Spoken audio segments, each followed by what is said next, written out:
We are just waiting for a few more participants and speakers to arrive, and then we will start in a few seconds.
Hi.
So welcome everybody to the webinar Innovation Procurement Broker Experiences and Business Model. Thank you very much for joining. I'm delighted to see so many people with us today to discover the main outcomes from the Inno Brokers project, and in particular, the IPB business model.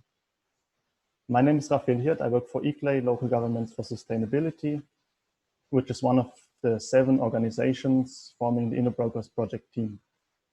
I'm the moderator of the session, and with me is my colleague Jon Janowski, who will be supporting on the technical side. We have many speakers here today, which will I introduce to you during the session. Before we start, just a quick reminder about the rules for the session. I would ask you to update your name and also indicate the name of your organization. You can do this by clicking on the list of participants and then clicking on rename. Would be great to see from which different kind of institutions and organizations our participants are. It will also help us to structure the debate. Then please keep your microphone muted to avoid background noises. and always check that you're unmuted before speaking. If you can, please use headphones, and if you can, please leave your camera on for a more interactive meeting. If you experience any technical difficulties with the Zoom platform, please reach out to Jon. You can write him directly using the chat. And in order to ask questions, please also use the chat or use the raise hand feature. On the next slide, we will see the agenda of today's webinar. So Lucia, our project coordinator, will give a brief introduction to the Innovation Brokers project. We will then hear the main learnings from the Innovation Procurement Brokers based in the 5 pilot regions in Ireland, Upper Austria, North Rhine-Westphalia in Germany, Denmark, and Andalusia. The third point on the agenda and the main focus of today's session is the presentation of the Innovation Broker Procurement Business Model, which has been established by Eva and Manuela from the Austrian Institute of Technology, based on the findings from the regional pilots. And we will then have 20 minutes time for an open discussion with a contribution from Marlene Grauer, who is the coordinator of the Procure to Innovate project. I will now hand over to Lucia, who will start with a brief introduction to the Innovation Brokers project. Okay, thank you very much, Rafael. I'm going to introduce to all of you the project so you get to understand what we have been doing during these 22 months. So, the Innovation Procurement Broker project, the main aim of this project is to develop an Innovation Procurement Broker business model in order to facilitate the procurement of innovative goods and services by strengthening the links between public buyers on the demand side and innovative companies on the supply side. So, the objective is to create or develop this business model to facilitate the interaction between public buyers and potential suppliers of innovation. So in order to do that, what we have done is to implement a total of 5 regional innovation procurement broker schemes in 5 different regions.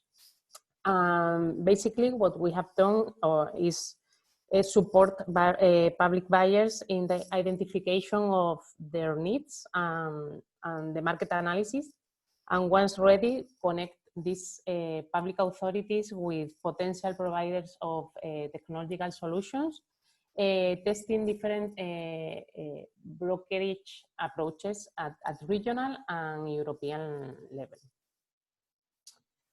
And once that we identified the needs, what we have done is to scale up this model and try to engage SMEs, startups, and research centers from all over Europe or international. So these 5 pilots have been implemented in, as I mentioned before, in 5 different regions. One in Upper Austria region, another one in Denmark, another one in North Rhine-Westphalia, Ireland, in the region of Andalusia in Spain. So you are going to know a little bit more of these pilots in the next section of the webinar. Basically, what we did, as I previously mentioned, once that we identified the needs of the different buyers, all these needs are currently available at the InnoBrokers webpage. Well, the following step to this needs identification was to scale up these needs in order to bring together suppliers with solutions from across Europe. So in a way that the public buyers get, or in order to facilitate the public buyers the access to more innovative solutions. The way that we implemented this search of public buyers was using different channels and tools, such as exploiting synergies with the Enterprise Zero Network using the iPolitics platform. We also use the Procura Plus network. We exploit the synergies as well with another European projects such as the Procure to Innovate project. So this way we were able to, as I mentioned before, to try to look for more solutions that could give answer to the needs that we had identified. So in the next slide, you will see the partners that Rafael mentioned in his introduction. You have there the different logos and the names of the organization. You have the Andalusian Knowledge Agency from Andalusia, Spain, the Austrian Institute of Technology with the Lam Oberösterreich from Austria. You have PTI from Ireland, Gate 21 from Denmark, ICLEI, that they are based in Germany, and Zenit from Germany. In the following slide, you will see a picture of the team in our last presential meeting. This is all from my side. If you need any further information, I will be happy to provide it.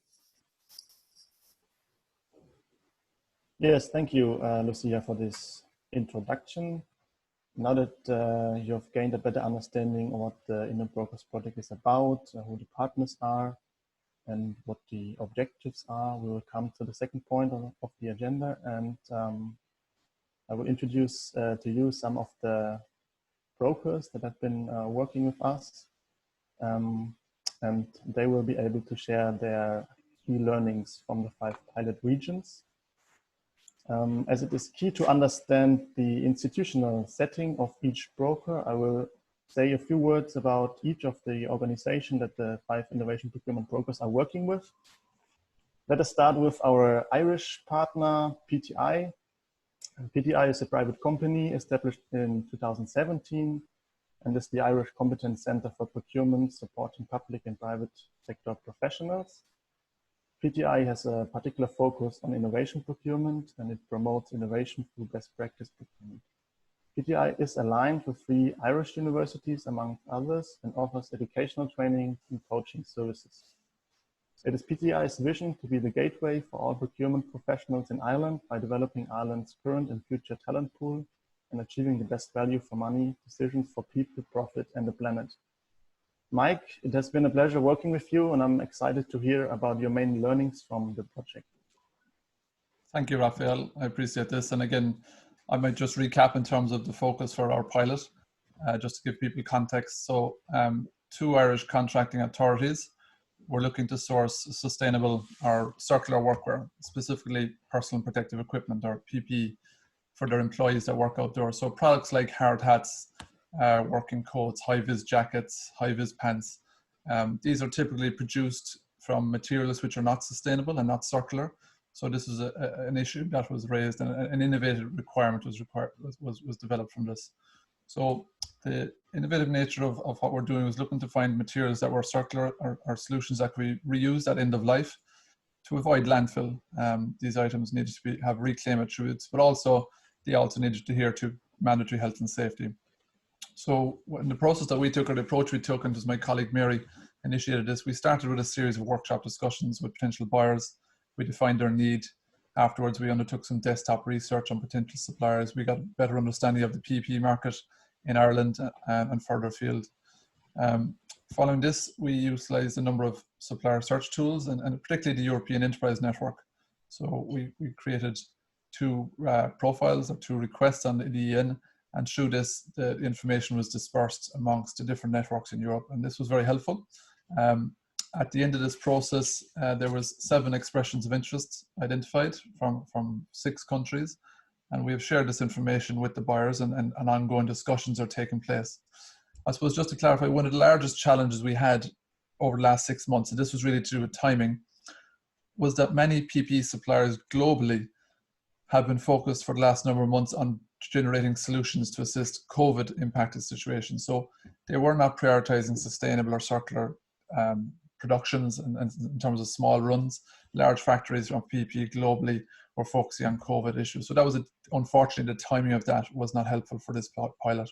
And this comes to the main learning, I suppose. One of the primary learning from us, and Mary has some secondary learnings, but the primary learning from Ireland is that there is a lack of an effective marketplace. There is a lack of effective networks to source appropriate suppliers of innovative products and services.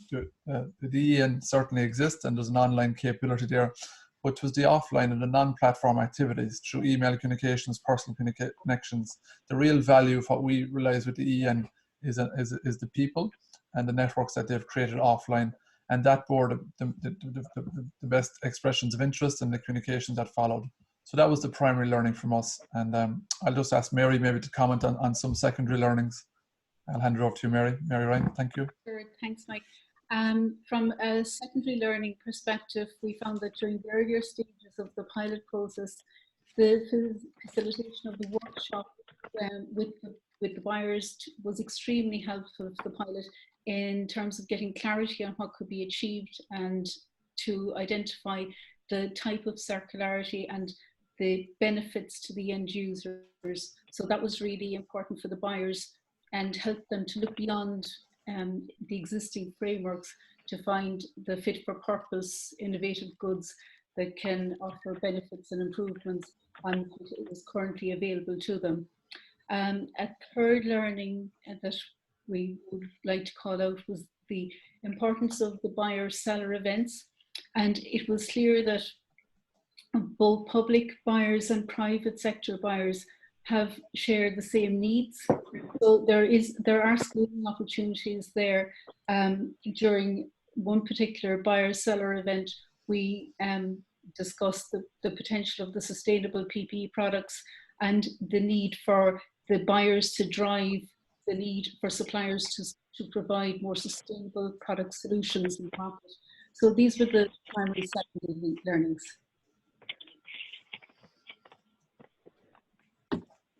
Thank you very much, Mary and Mike. Unfortunately, two of our partners from Austria and North Rhine-Westphalia are right now not able to join the meeting, so we will skip their part, hoping that they will be able to join us later, and we go directly to the part on Gate 21, which is the next slide, please. Yes. So Gate 21 is our Danish partner. Our Danish colleagues are currently on summer vacation, but they managed to send us their main findings from the project, which I will share with you now. So Gate 21 is a partner organization that connects municipalities, regions, enterprises, and knowledge institutions to accelerate the green transition. The organization is divided into 4 programs: circular economy and resources, renewable energy, smart cities and communities, and sustainable mobility, which collectively employ approximately 65 people with diverse educational backgrounds.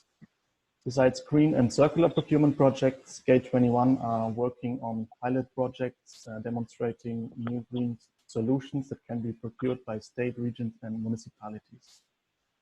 So the main learnings that our Danish colleagues wanted to share with you. For Gate 21, the pilot has been centered on public procurement of circular textiles. Procurement of public textiles is still based on a linear principle of buy, use, and burn. The majority of post-consumption textiles are incinerated, and no actual policy or practice exists for the reuse or recycling of public textiles. The circular element is largely missing from procurement. As the pilot has been working with circular textiles, it's naturally challenged the search for products and solutions in this linear market economy. A large part of the pilot was to discover potentials for restructuring the industry in ways that fit with the overall demands from the buyers, being circular products. The objective of the pilot was therefore to develop, promote, and adapt new criteria for future procurements, and at the same time to engage and incentivize suppliers and producers in an immature market space. As opposed to hard demands, where products must live up to certain standards or requirements, soft demands open up for innovation and competition based on circularity. By focusing on soft demands in public tenders, Gate 21 can present a parameter for healthy competition amongst market actors. However, soft demands are also a lot harder to compare since it's largely based on an interpretation of offers and a comparison of different methods. As such, this method exposes the buyers to a higher risk.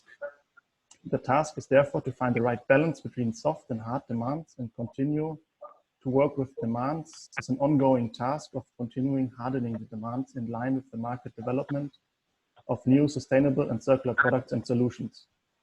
By transforming public textile procurements from linear to circular procurement, the results are potentially twofold. For the public buyer, the transformation should result in the identification for new procurement demands and policies based on actual tests and demonstrations as a reference point, which can dictate and accelerate a market shift towards circularity. And for the private companies in the value chain, the transformation can result in the creation of new business opportunities based on the principle of circularity and system innovation with new working relations in the chain of actors. Together, the two create the right conditions for circular economy to emerge as a large systemic scale. In the end, this requires that future brokers for circular solutions focus on building the required bridges between public buyers and suppliers of innovation. So this was the message from our Danish colleagues from Gate 21. And we would now continue with the Spanish broker based in Seville, the Andalusian Knowledge Agency, AAC. For the Spanish speakers, Agencia Andaluza del Conocimiento. AAC is a public agency from the Regional Ministry of Economy, Knowledge and Enterprises and Universities. The role of the AAC in the Andalusian knowledge system is to support, coordinate, manage and disclose the knowledge generated in the Andalusian region. AAC has 85 employees, and the main working areas are knowledge and technology transfer, promotion of technological innovations in Andalusia, and the promotion of international research and development programs. Since 2017, AAC is entitled to promote innovation procurement in Andalusia.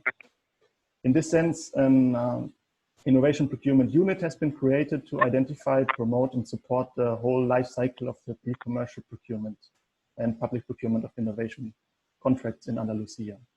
As part of this activities, AAC raises awareness and promotes innovation procurement projects among public authorities and public enterprises in an effort to strengthen their capacities for innovation. Dear Lucia, I'm excited to hear what your main learnings from the InnoBroker projects are, and the floor is yours. Thank you, Rafael, again. During the implementation of the pilot in Andalusia, we've been in contact with mainly with two public buyers. Both are regional ministries, and each of them were facing different needs or challenges. One of those was related, the need was related to what they wanted was an IT management platform with capacity to integrate and manage different environmental data coming from different sources of information. So the problem that they have is that they have so many software programs to obtain information on the region, but it's really difficult to integrate those sources of information and then to come up with strategies and solutions to implement regional policies, etc., etc. And the other public buyer, the need of the other public buyer is related to what they are looking for is for an intelligent lighting for roads using new technologies and with capacity to also integrate or adapt already existing technologies. But an important thing is that this system needs to be managed integrating renewable energy solutions. So, we've been implementing many activities, mostly focus on the needs identification and taking this or converting these needs in a business case and try to find potential providers of technological solutions. And the key findings of the pilot are related to what have been considered by the public authorities as the most valuable support services provided by the InnoBroker in Andalusia. In this sense, what has been highlighted by the public authorities is the support that they have received on the need identification, in particular the help received in order to prioritize their needs based on the local, regional or national policy drivers.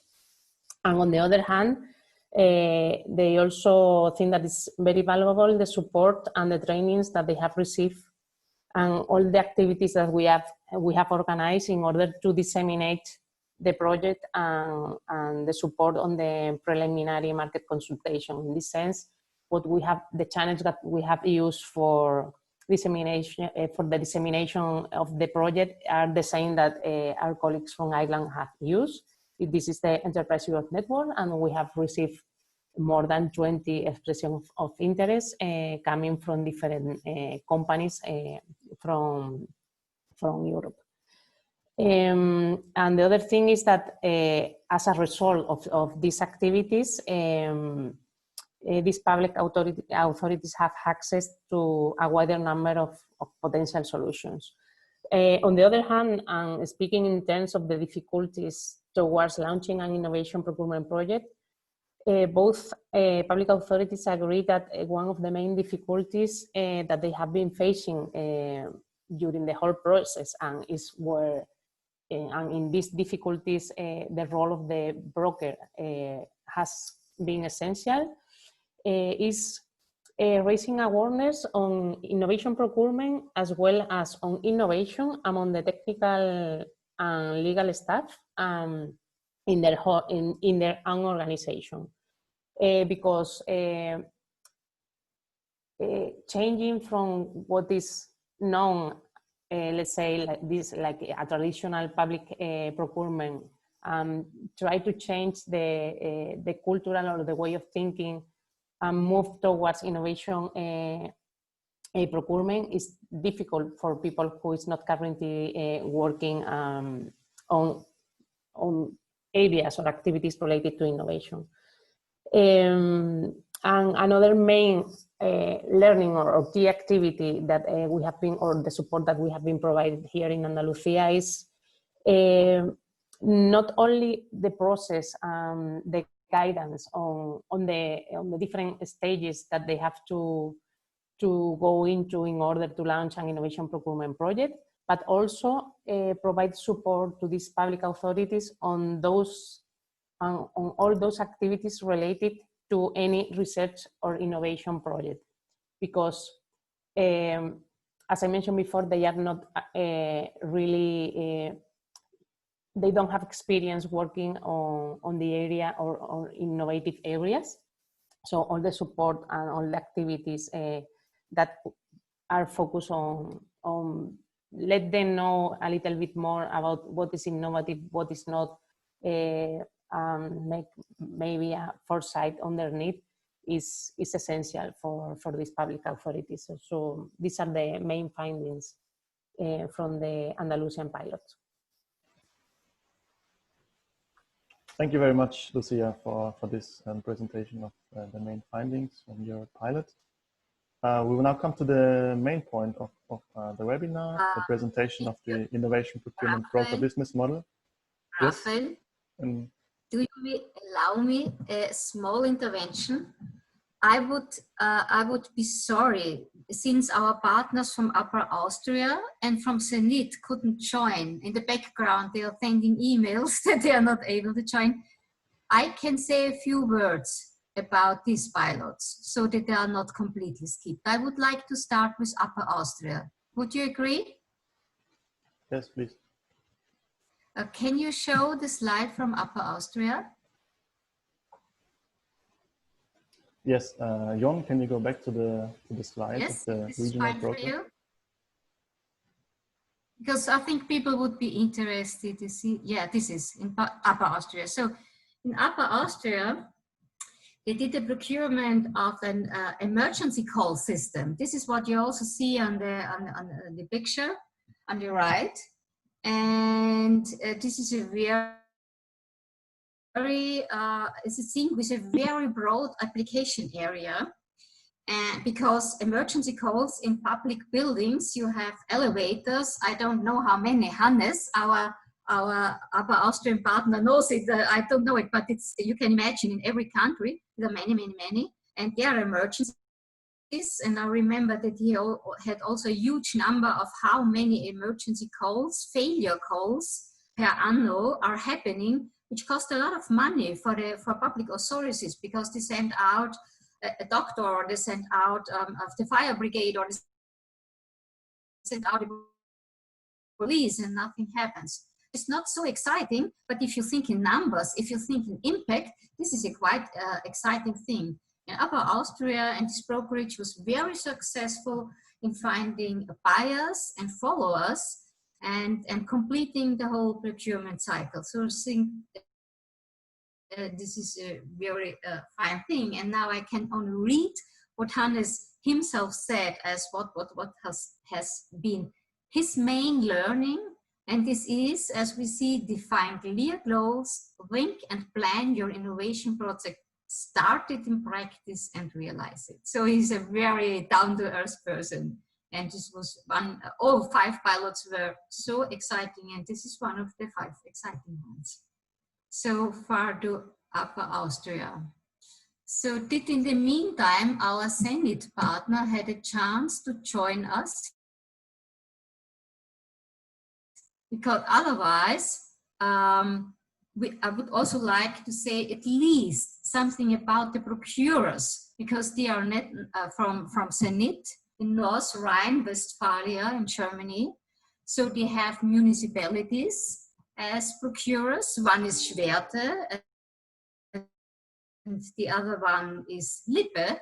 And they had also a very close and intense interaction with both communities. It was very different communities, was great learnings. And they have a very specific thing, because often we say procurement starts with need identification, but sometimes you have a procurer, he or she or the organization knows quite a lot about procurement and what they want to buy, what their need is.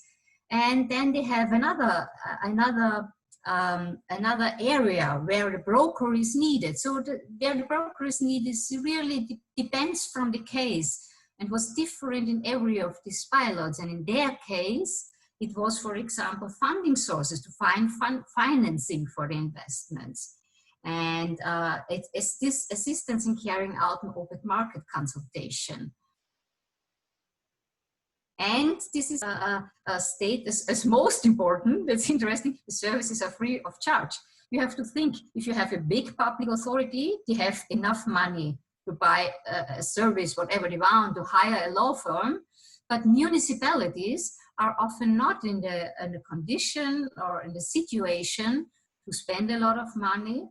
And therefore, this is one of the messages in coming out from these pilot learnings in the InnoBrokers project, that who pays for an InnoBroker is an important question. We will come do this back later. So this was very briefly the 2 pilots whose partners weren't able to, because of technical reasons, we don't know why, to join the session. Thank you so much, Raphael, for giving the opportunity to introduce these 2 examples, or partners, pilots. Yes, of course. And I see that at least Manuela was able to join by phone now, which is great. Manuela, are you there? Can you hear us?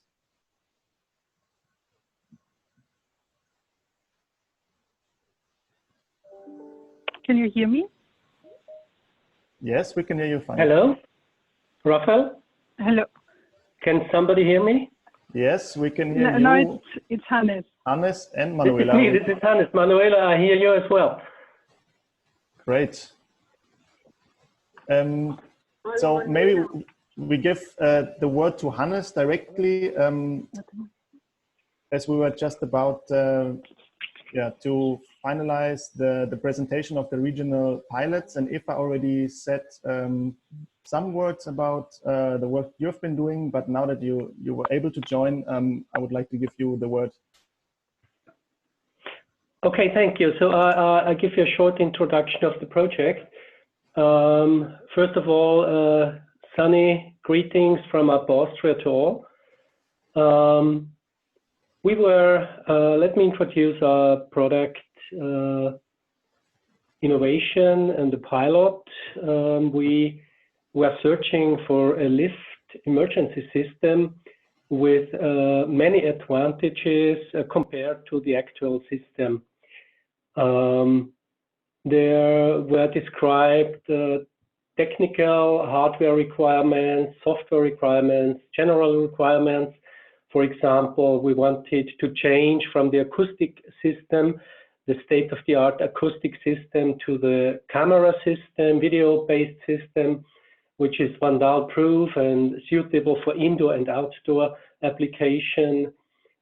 Easy integration in elevator systems, sustainable, reducing energy, easy to operate, easy upload of information to create additional benefits.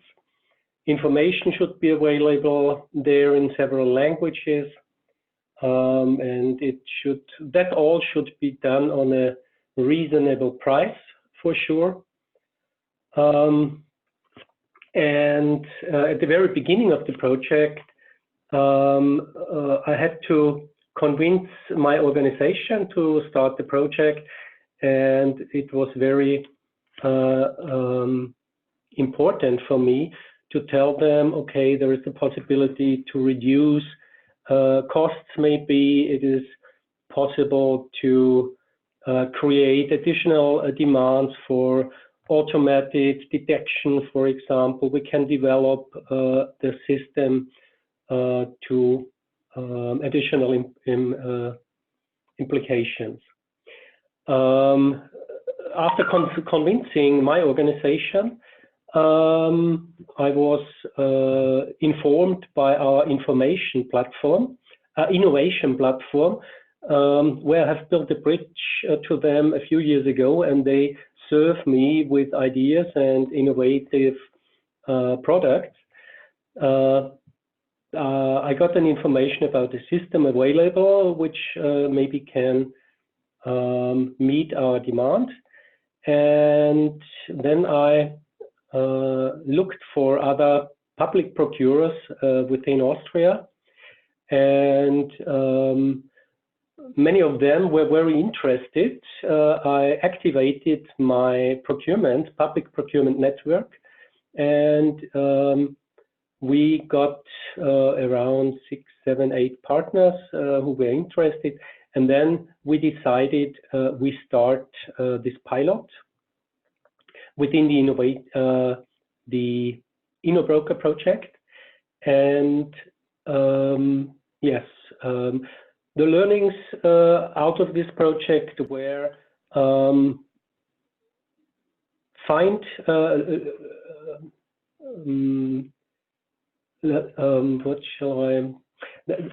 the main learning was just start within a short time. Don't discuss too long, but try to start it, find partners, and try to realize it. And at the end of the project, actually, we can say it was a really successful project, because there were bought actually around 10 to 15 devices to test it in practice. And it was a successful test, and many other public procurers in Upper Austria are very interested in that system, and that will be maybe within the next years a new standard here in Austria, but also I think within whole Europe it could be. Thank you. Thank you very much, Hannes, for this summary of your learnings. And I suggest we start now with the presentation of the IPB business model. Eva and Manuela, would you like to share your screen, Eva? Yes, thank you so much. I have already done it. Can you see it? Yes, I can see it.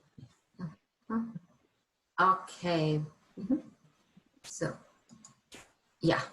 So, yeah, it was, as Raphael kindly already introduced just before, it was one of the tasks and issues to use the learnings from these 5 pilots and make a generic innovation procurement broker model out of this. So you may imagine that it was quite challenging to do this, but it was a great challenge. And now I would like to share with all of you what we have learned in this endeavor. So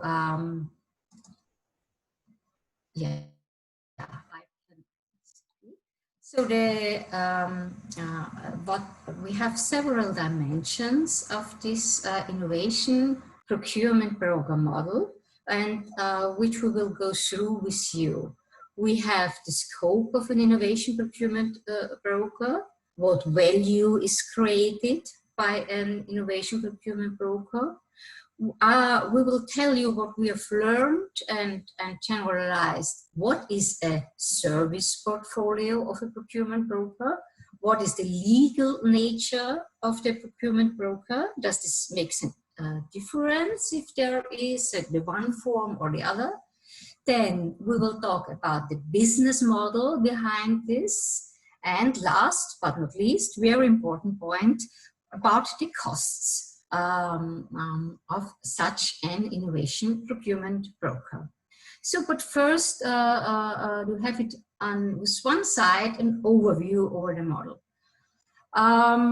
Well, let us start for whom it is done. So we call these for whom it's done the core beneficiaries. These are buyers and suppliers are, of course, the first. So these are core beneficiaries. But if it is done successfully, innovation procurement brokerage, we have so-called extended beneficiaries. For example, if a public authority offer a new service to its clients, to the citizens, then the citizens profit from it. Or the other way, if a public authority makes a process in delivering a public service more cost-effective, do it in a better way, do it in a way which is reducing the amount of time till it comes to the citizens or other issues, then it's also, there is a broader beneficiary spectrum. And if you think in a wider, we had it in the pilots, for example, if you tackle issues like security, like environmental issues, then you have an overall societal benefit. You could also say you meet, for example, the sustainable development goals, you contribute, of course, to meet these goals. It's not one procurer or one procurement to fulfill it all. Or if you think about the missions, which are the mission sports, which have been installed at the European institutions very recently. So this is something where this wider and broader beneficiary equation is. On the other side, it's not only the directly supplying suppliers, those who are directly offering innovative solutions, but usually they do it often they do it in a consortium. And now usually they have often a knowledge provider behind them. So to find one word to include all these different stakeholders, we say innovators. Together, there are technical experts, there are legal experts, there are people from the academic side, there are consultants which may contribute. And if you have a very strong signal for them, you have also the whole market in a certain area, which you can say is an extended beneficiary. What you find here on the next slide is exactly what I just told you. So I can go to the next one. Only just thing which we have here, I will mention. You will find, and we had it above, the verb need owner. So solution providers quite clear, need owner. And what we know not only from our pilots, but also from other procurement projects and experience before, is that you have to be very careful that the procurement department is, of course, normally not the need owner in innovation procurement. So for an innovation broker, it's very important to understand that the need owner and the procurement department, or an external procurer, but mostly the procurement department, have to communicate with each other and with the top management, that they all come together to start a successful innovation procurement process. So the next is we have where to locate the innovation procurement broker. What does this mean, locate? This does not mean a geographical location. Also, this is an important issue, but this is another point. Here are we now, if you think about an idealized innovation procurement process, which we have developed in another project for DG Grow, which was the InnoBooster project, not the InnoBroker, the InnoBooster project, where we made it in a 4-step cycle. So you have the need, you have to develop an innovation procurement case, then the core process, the tendering process with awarding, a call for tenders first, of course, and then evaluation, and then awarding is done. And then you have an implementation phase and use the learning for further procurements. And now where to locate the innovation procurement broker in this cycle, in this procurement cycle? This is the IBP scope. And you see that this is the finding here now from our 5 pilots. That the most interest, and therefore the biggest focus, was on what you can call match. So develop an innovation procurement case, and this matching and this learning. So, and then we start with the learning, with procurement promotion as a very, very important task of an innovation procurement broker. And as we have learned from our pilots, not from all, but some of them, that sometimes need clarification. Is important to have an external, but sometimes it's absolutely not important. And for executing the tender procurement process, sometimes you need an expert, they need an expert, sometimes not. So they are only of secondary importance. They are important of secondary, and of primary is this development innovation procurement case and implement and use learning for future procurements. So when we have now, we are, what is from the perspective of the buyers and also the suppliers, but mainly in our pilots, we addressed our partners addressed the public authority dimension, so the buyers, is value creation. So we generated during the project a list of 30 values, 3 general values and 27 specific values for each service we have. We had 3 values. Of course, the time in this webinar is not enough to go through every, so I will draw your attention just now to these 3 general values. And you can say mobilizing, increasing effectivity of innovation procurement, which means reducing costs, reducing time, enhancing learning, increasing matching fit, increasing degree of innovation, have a greater variety in suppliers, have a greater geography, European space, etc., access of SMEs and startups, and the third from the generals, upscaling. Bring public authorities together for multiple and joint procurement. Give, if you have enough, a really good market push. This, you can also have this on the other side for the suppliers, but in brokers, there was, as I said, kind of focus on public authorities, but those partners who worked also with the suppliers do some of these tasks similarly. You can say in in a similar way for the suppliers, for example, help them to form consortia to make successful biddings. This brings us to the next. So what is an innovation broker doing? An innovation broker offers services, of course. These services create value. We have in our general model, in our generic model, have identified 9 services. And now I will go with you very quickly through these service elements, as we call them, the elements of the service portfolio. First, procurement promotion. I think it's quite clear what is meant with this: awareness, training, education, networks, and this all should lead to the possibility to recruit public buyers for innovation procurement. Need identification. Clarify where the buyer is, what are his conditions, his resources, his basis, assess and specify need, if required, explore market and refine need, and design procurement case. This is always together with the buyer, of course. I have to say here, and maybe I will repeat it later, that never is the idea that one procurement case, innovation procurement case, needs all services. This means also that not every broker has to offer all services. This is a generic model.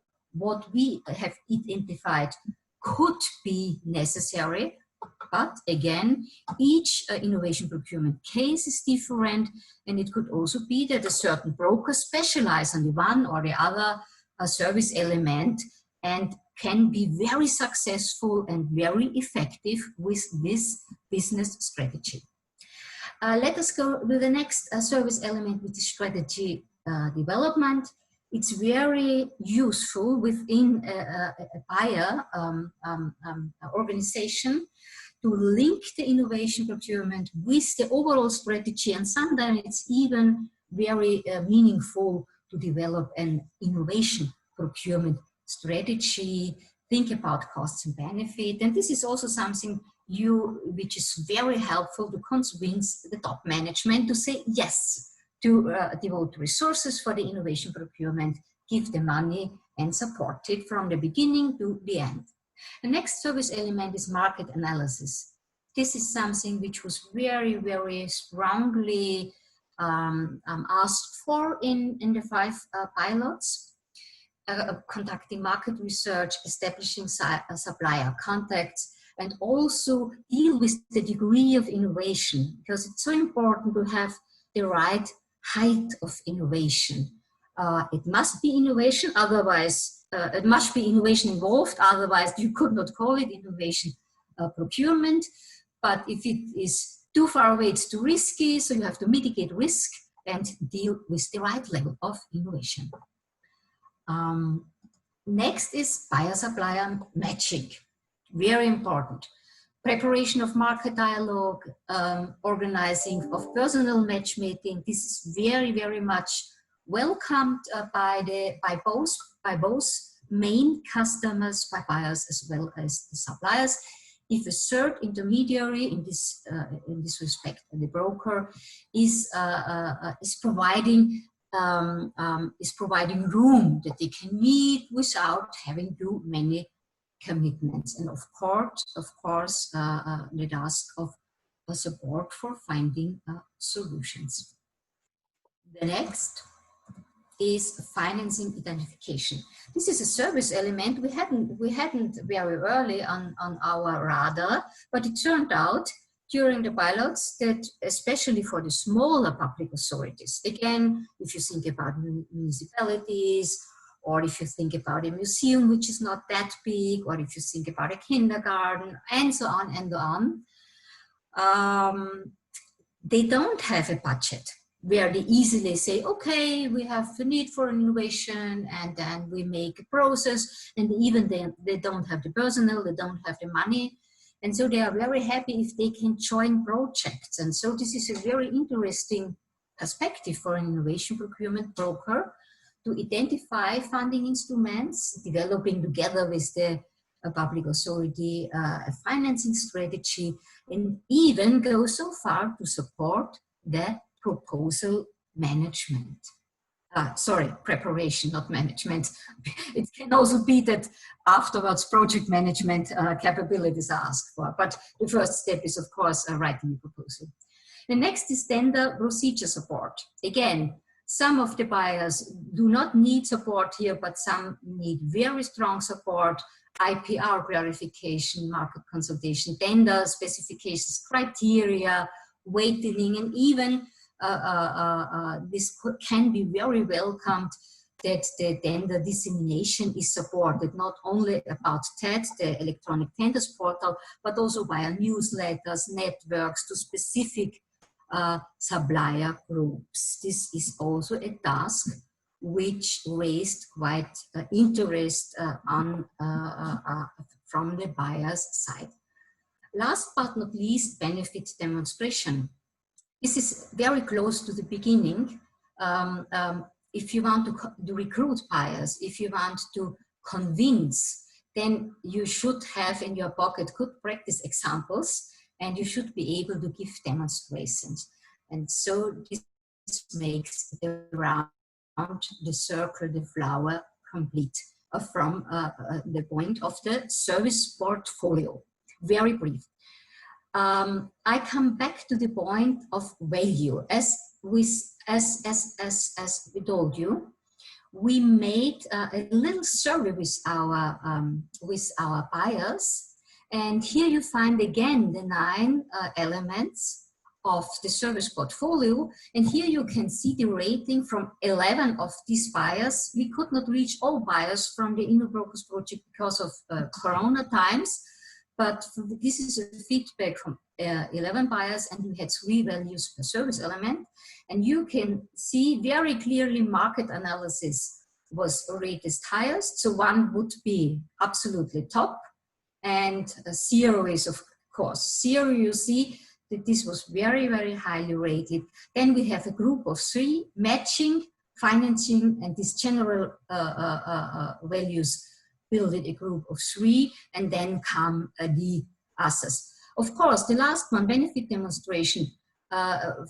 If you ask a buyer, he or she may not think in that terms, but from the perspective of, and so it's the last here, not so important, even a little bit under the average, the medium, but from a broker perspective, demonstration is important. So this is the perspective of the buyer's value assessment, rounding up the service portfolio just presented. The next is the nature of the broker. Very simply here. We had various types of brokers doing the brokerages in Innovation Brokers, and we learned that the legal nature is very often linked to funding, to financing, and this means something for customer relationships, for regional embeddedness, for thematic activity range. For example, is it towards environmental issue, or is it towards health issues, etc. And so the generic model applies for several types. It can be applied by several types of brokers, and in Innovation Brokers we had public brokers, we had private brokers, and we had brokers which are, from the legal point of view, public-private partnerships. And now I would like to hand over to my colleague Manuela for the business model. Manuela, are you only on phone or can you see? Okay. It looks that we have lost Manuela. Raphael, do you know, is Manuela still with us? Yes. Okay, Manuela, can you see and can you present? No, yes, well, I can't see anything, but I could present. Can you hear me, Eva? Yes, I can hear you, Manuela. Yes, but I'm not sure where you have ended. Is it, have we already reached the business model? Yes, we are now at the IPP business Okay. model. Yes. Okay, I'm sorry because I couldn't follow all the things you have presented, but I'm happy to present now the business model. And I presume that Eva has already given you many details about the scope of the Innovation Procurement Broker and the tasks and how they're legally embedded. But if you want to go further and transform this theoretical model into a sustainable and successful brokerage approach in the real world, you need to have a clear plan about the framework conditions. So you do not only need to know what the broker can offer, but also who are the customers, for example, what are the interaction channels, what are the necessary resources, and so on. And just to collect all those things, we use the so-called business model canvas, and it was designed by Osterwald and Bigneur. And perhaps Eva can take you through this model now. Yes. And this model consists of 9 different building blocks, and the sum of all these building blocks generate this business model. And if you want to transfer a broker, an innovation procurement broker, into the real world, first of all, you have to clarify who are your customers. And the customers in our case are usually the public buyers of innovation, and on the other hand, the suppliers of innovative solutions.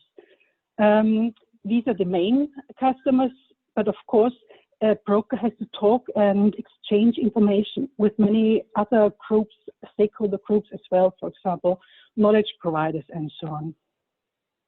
But why should a buyer or supplier work with a broker? Both groups should work with a broker because the broker can create values for these customers. We have these general values, for example, such as mobilizing the innovation procurement, but a broker is a usually experienced person, and so he can increase the effectivity of the procurement case. And a broker can also upscale procurement cases, for example, in joint procurements or in multiple procurements. But in addition to all these general values, there are many more specific values which are generated by the different service elements. As one of our colleagues usually used to say, the most important thing of broker is to communicate with the customers. So communicate. But how can the broker recruit customers, and how can he communicate with these buyers and suppliers? So it is really important for them to have a big network. And if there's no such a network available, then the broker has to build this network. And for example, the broker has to participate in events or access platforms or circulate newsletters or emails. It is important for the broker to have a very strong relationship with the customers. The relationships should be built on trust, and it should be, the relationships should be long-term relationships. This includes a lot of communication, as I mentioned before, and as you can imagine, this is also very time consuming and requires a lot of costs. So where do the costs come from? So what are the potential revenue streams? On the one hand, we can say that the buyers could pay for the brokerage. We don't think that it would be a good thing to ask the suppliers to buy for the brokerage activities, because it's never sure. It can never be sure whether a matchmaking will be successful in the end. Another revenue stream could be the fees from member organizations, depending on how the embedding of the broker is. Funds could also come from publicly funded projects, for example, projects within the frame of Horizon 21 or other funding programs such as the European Regional Development Fund. Finally, it could also be that the broker could be subsidized by the government. What does a a broker need? What key resources does a broker need to do his job? The most important thing is the personnel, the staff. So it needs to be a skilled staff. The broker needs a lot of personal skills and experience. But on the other hand, the broker also needs some methods. He needs tools and approaches on how the broker goes about the brokerage. And in the end, it's always money that is needed. And why should anybody pay for the work of a broker? And as Eva has already indicated before, there are these 9 service elements, which are the key activities of a broker. So I won't go into detail for these service elements, as you have already heard a lot about these.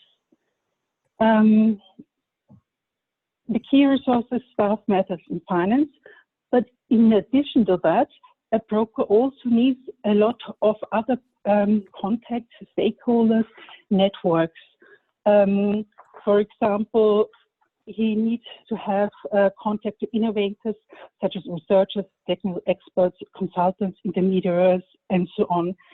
But in some cases, it's also necessary or helpful to have good relationships with other brokers, for example, when you plan to do, for example, joint brokerages or so on. And it's always wise to have good contacts or established contacts to procurement agencies.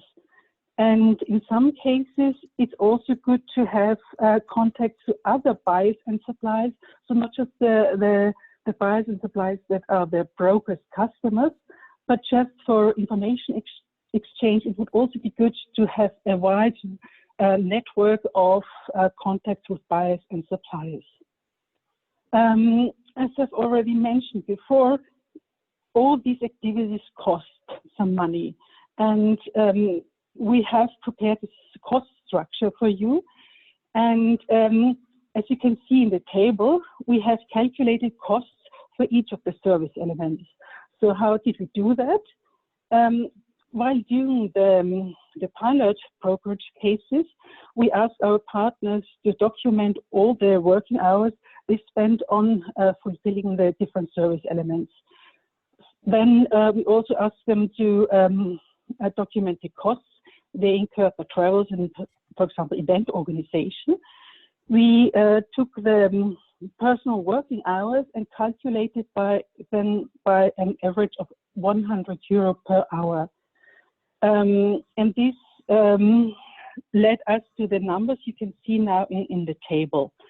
And as you can see, the costs for each service depend or range between 1,300 euros and 5,800 euros. But you should always be aware that each innovation procurement case requires a different selection of service elements. That means that the total sum for each of the, for a brokerage case might vary between the individual cases. So with this short overview of the business model, I would like to hand over to Eva again.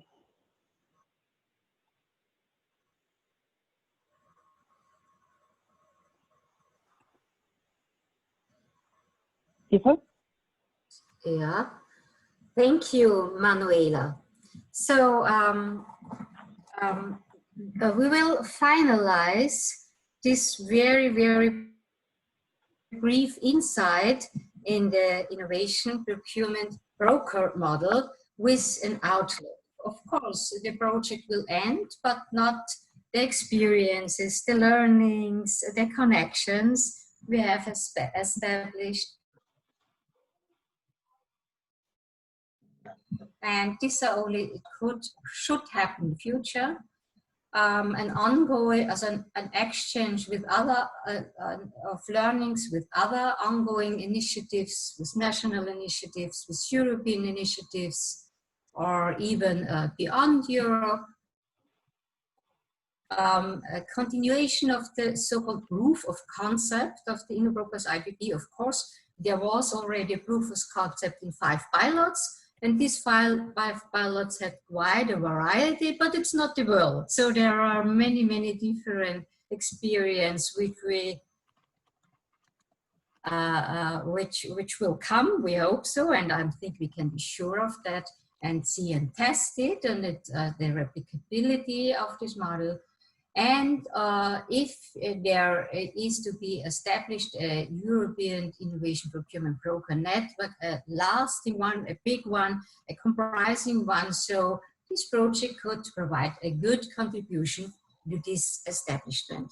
And with this, we say many thanks for your attention, and hope we could bring our learnings from the project in a nutshell. And with this, I give back to our moderator, Raphael.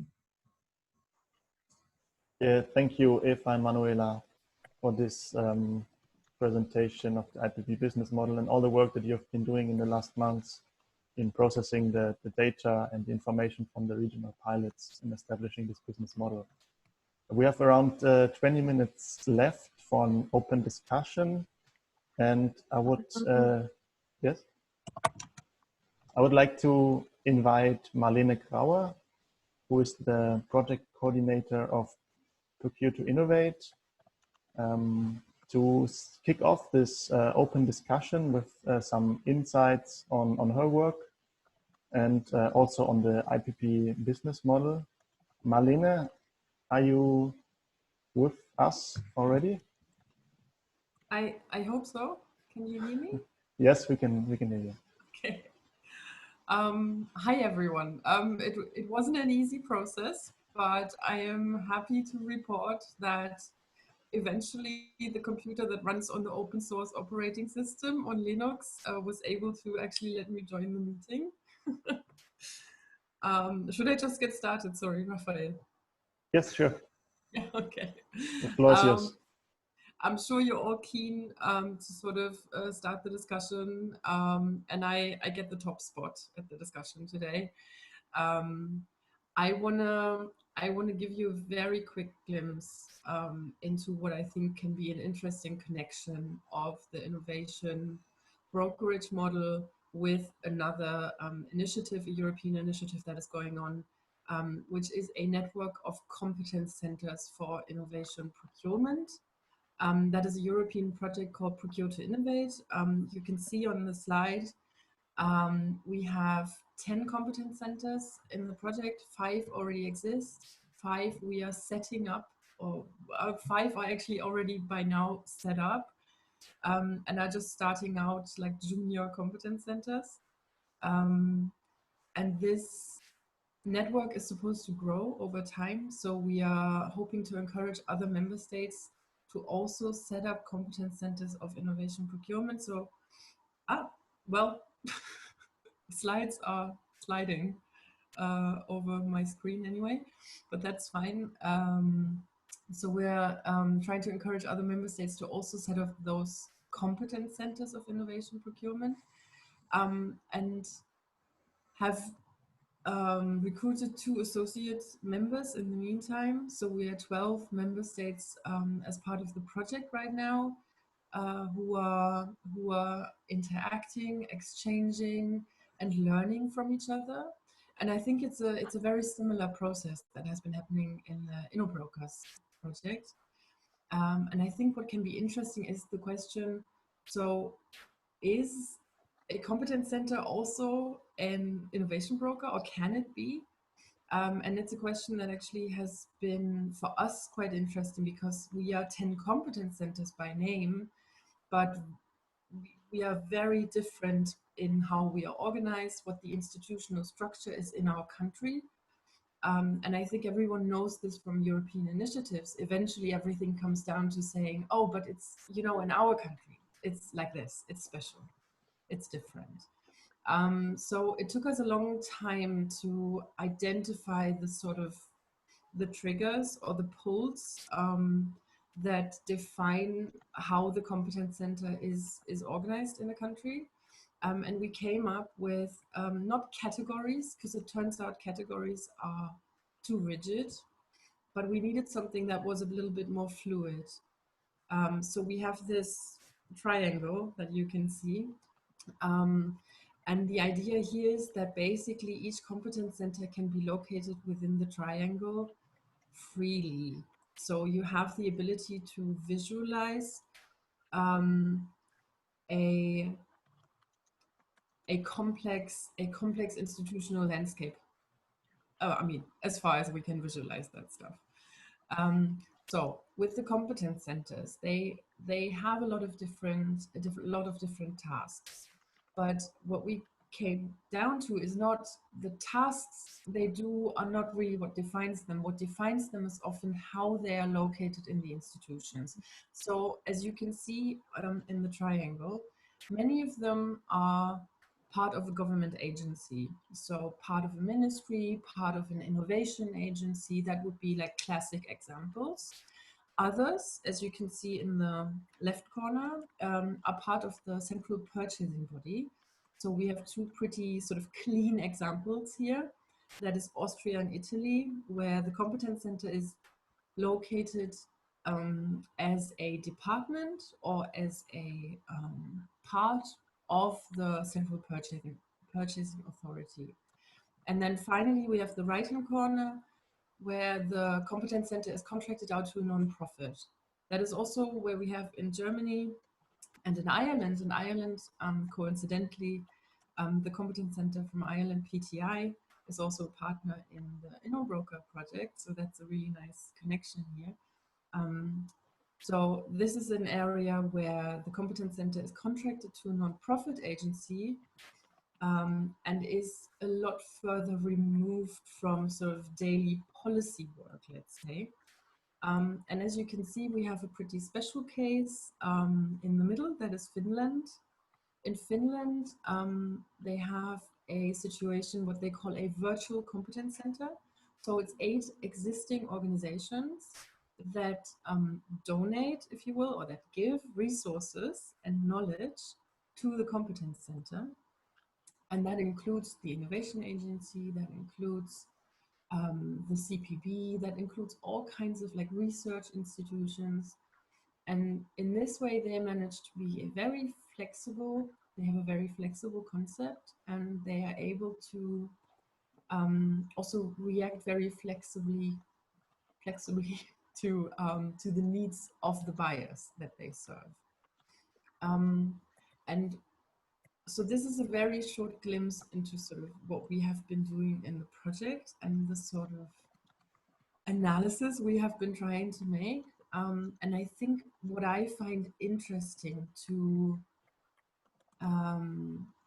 discuss now, or what can be sort of a good starting point for your discussion, is where do you see an innovation broker in this triangle? Do you think it's the same sort of, does the triangle have the same, how do you say that, the same sides? Is it the same kind of area that we're opening up for an innovation broker?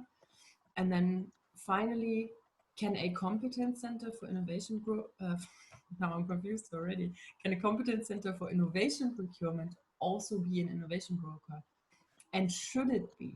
I think this is a question that I've been discussing ahead of this event with Eva a lot. Should a competence center be an innovation broker? And with these questions, I'm leaving you. No, I'm not leaving you, but I'm opening up the floor to a discussion and giving the word back to Raphael. Yes, thank you very much for your contribution and making the link to the Procure to Innovate project. And I would then open up the floor to the audience and the participants. And if they have questions regarding the business model or also a specific pilot that has been presented, or if there's immediate reactions to the questions raised by Marlene, now is the time to discuss it. And you can indicate that you want to raise a question by using the hand raise feature, or you can also directly write your question in the chat.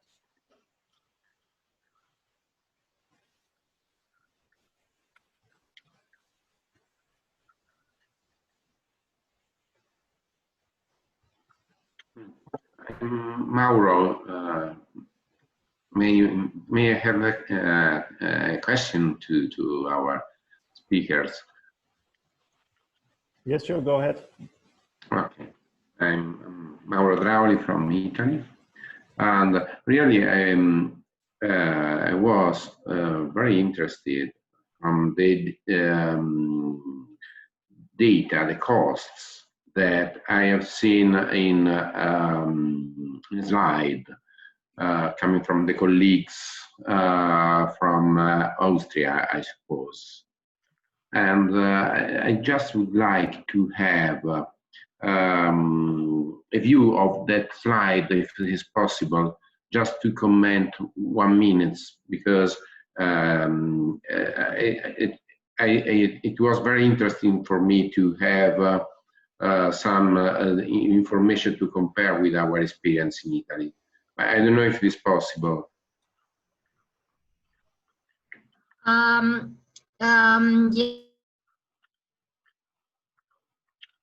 Yes, Mauro, just starting to share my screen. Thank you very much. So you should already see it. Do you see? Can you see it? No, I see you. Okay. So can you see it now? The slide, the presentation, no, I cannot see. Okay. My system is showing that I have shared my presentation. Raphael, can you see it? No, I cannot see the presentation right now. Okay, then I make another try.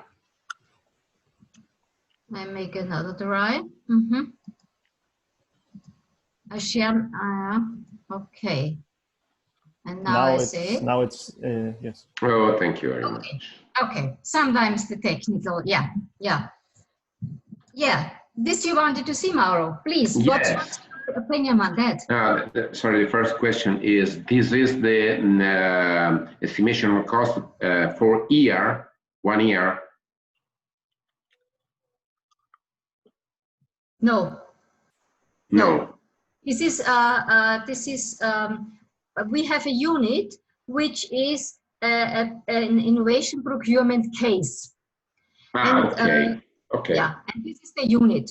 Yeah, and it does not mean that every innovation procurement case needed all service elements. This is the reason why we do not give one number for overall, because, for example, one buyer needs need identification. Another buyer does not need identification but needs market analysis. A third buyer is interested in procurement upscaling to join with other procurements or to come in an area of multiple procurements. So this is the reason why we have we will present the numbers for each element extra. And so you can think about the innovation procurement case where you need 2 of the services, and then you have maybe a cost of 7,000 euro, or another can have of 4,000, another can have of 12,000 euro. It depends absolutely on the case and on the buyer. Okay, thank you very much. This is my case. And I see, not the last line, but the tender procedure support. So in this model, who is the contracting authority?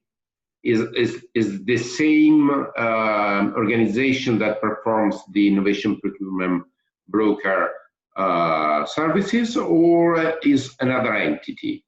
No, it's another entity. It's another entity. So the formal contracting authority is your customer, usually. Sorry, I didn't get the last one. Sorry, the formal contracting authority usually is the customer, that is Absolutely. The public entity that has the need. Yes. Okay. I can just say then, thank you very much for the explanation. I missed the information and it was relevant for me. Just one comment is that we are performing the Innovation Procurement Broker services, or we are trying to do that.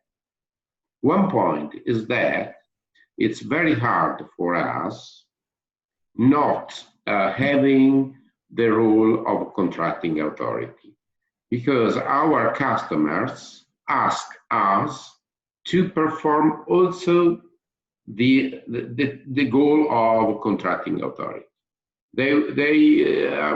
Usually they want to outsource the process. So they want that we are the innovation broker, as you have described, but at the end they prefer that we are also the contracting authority. And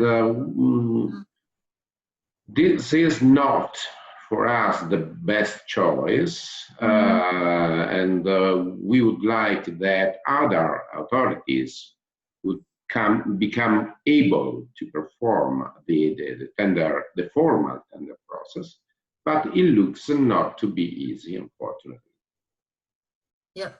Yeah, just a few comments on that. Thank you very much, first for going a little bit into the cost structure, and second, mention your valuable for us also to learn from further cases. So yes, you're right. We know cases where the complete tendering procedure is outsourced, and very often in Europe, this is done by law firms. Yeah, then the law firm is the official contractor, and of course we can think about a broker who has the full procurement tender process, so call for a tender, specifying all the criteria, combining a jury, awarding the contract can be done. But we would say the main role of a broker is the bridging between buyer and supplier. We would say this is the main value creation function of the broker, and it is a value added, or it is an asset if you are an independent broker, because then you can work for both sides. But of course, our world is full of diversity, and it could be also a good role for a broker to work for only one type of client, but then maybe you are a little bit a limited broker, because a broker always doesn't depend in which sector, bring together. And if you will speak freely with the supplier, because you have to follow the same rules that the public authority have to follow if you are the extended arm of the public authority. So maybe then you are not really a broker, or a very limited broker. But yes, variety is given, but what we are here thinking is really a broker bringing together buyer and suppliers. Okay, thank you very much. And I'm interested, if you like, to compare our data, because we also have an estimation of costs based on cases. So, but of course, to compare numbers, we need more time. Yeah, we would be very glad to get in touch and exchange, because this widens our empirical basis, which would be really great for us. Thank you so much, Mauro. Thank you. Thank you. I'm looking forward to discuss with you. Thank you. So I see in the chat there is a question from Floris. Floris, you have the floor.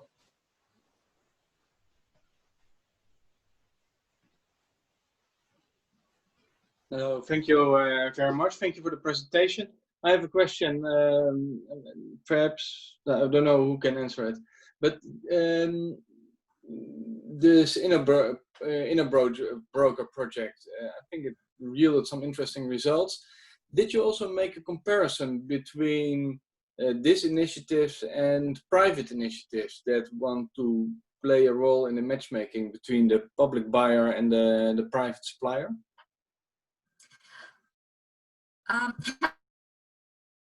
Hello, Floris. So good to hear again from you, to hear your voice.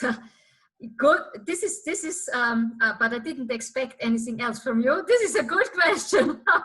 No, this was not. We didn't have resources to do it in our project. But I am in this, as you know. I'm working in this area than more as a decade, and I know a little bit prices from private consultants. And I can tell you that the average 100 euro we calculated per hour. You know, if you work to do this in Spain, you have a different hour rate than you do it in Netherlands, in your country, or in Sweden, or in Austria, or in Germany, or in United Kingdom, or in Bulgaria, or wherever. And so, so concerning using 100 euro per hour, and then it depends. For example, if you have in the buildings sector, you have civil engineers, they may have a very focused approach, and then a brokerage case support would not cost so much. If you hire a law firm, this will cost you a lot if they do something for you. But these are only my personal knowledge. This is not a broad empirical cases, and it would be very great to have resources to make a thorough investigation all over Europe, not only in one country, but over Europe, how you could compare the private with others. But I want to draw your attention on one fact, that we have 5 pilot partners, and one of our partners is a private entity. So maybe, Mike, would you add from your experience something to the question of Flores, please? Yeah, I just was just to clarify, PTI is a not-for-profit entity, so it's not a for-profit enterprise. So while we do have private partners, we also have public partners as founding members of PTI. We could and possibly should extend the research, as you mentioned, to assess private operators in the space. And again, that I don't believe it was in the original scope, but it would be an interesting benchmark. Okay, thank you. Yes, in the Netherlands, for example, we have an organization. It's called Start Hubs, and when I look at your presentation, I somehow in the impression that they do similar work that you did in these 5 pilots. So perhaps it could be interesting to see what they are doing and what is different compared to the initiative in a project in a broker project. Thank you.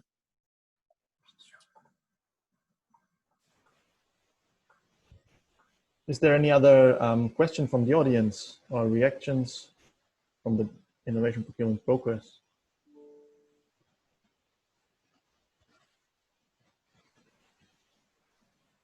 Hi, this is Jorge Gonzalez from Spain. I couldn't attend the whole seminar, but I have a question to make. When you talk about innovation procurement, you mean that you actually procure for the solution, more like a PPI, or it's more like a PCP, where you do the procure for the what research? We had in our 5 pilots. Yes, go ahead. Yeah. What we had in our 5 pilots, this is competitive. Is procurement. It's not PCP. It's not pre-commercial procurement, but it's commercial procurement. So you buy, yes. Right, and because we have the problem, and I don't know, you have faced that we encourage the PCPs, some PCPs, but then there's this kind of valley of death between the procurement of the research, between the procurement of the actual. Yeah. I mean, have you thought about, do you know about the instruments that will facilitate this transition between the two? Yes, you know already that the innovation partnership was designed to overcome this valley of death. So I think this is something we have to observe and analyze in the upcoming years. how this new instrument works, but the innovation partnership was exactly designed to overcome this, as you say. It comes from the US. They use this term in the SPIA program, value in research. But this is the one thing I can answer to that, or I can comment. It's not an answer, it's a comment and contribution. And the other is that this could be a role of a broker.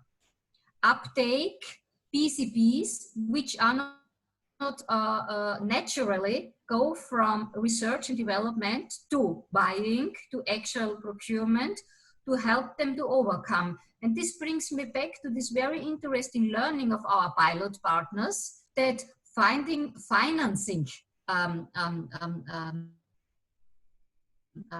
possibilities and setting up that procurement case is an extra issue. So this could be really something where an innovation procurement broker could find its role and contribute value to the whole issue.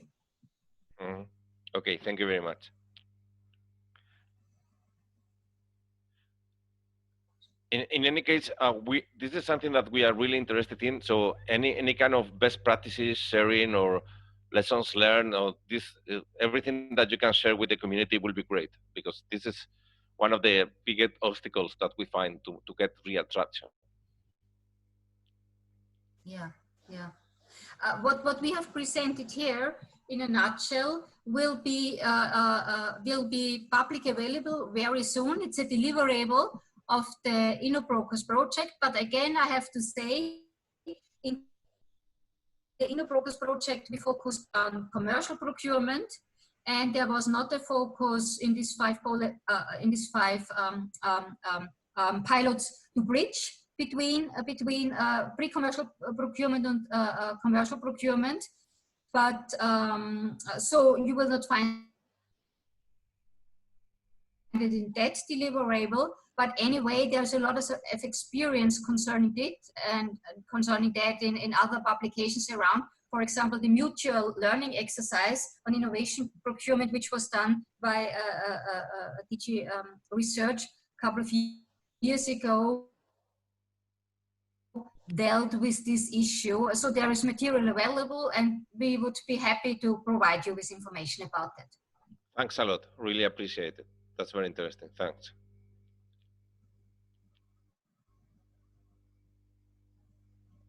Is there any other question from the audience? I cannot see any question in the chat.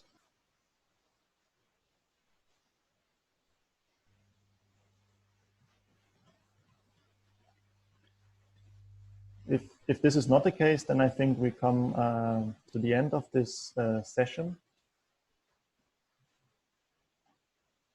Thank you very much again for joining us today and participating in this webinar. We hope to see you in future similar events. And I wish you all a very nice summer. Thank you, Raphael, for organizing and moderating, and ICLE and your colleagues in ICLE. Thank you very much. Thank you, Raphael. Thank you, Raphael.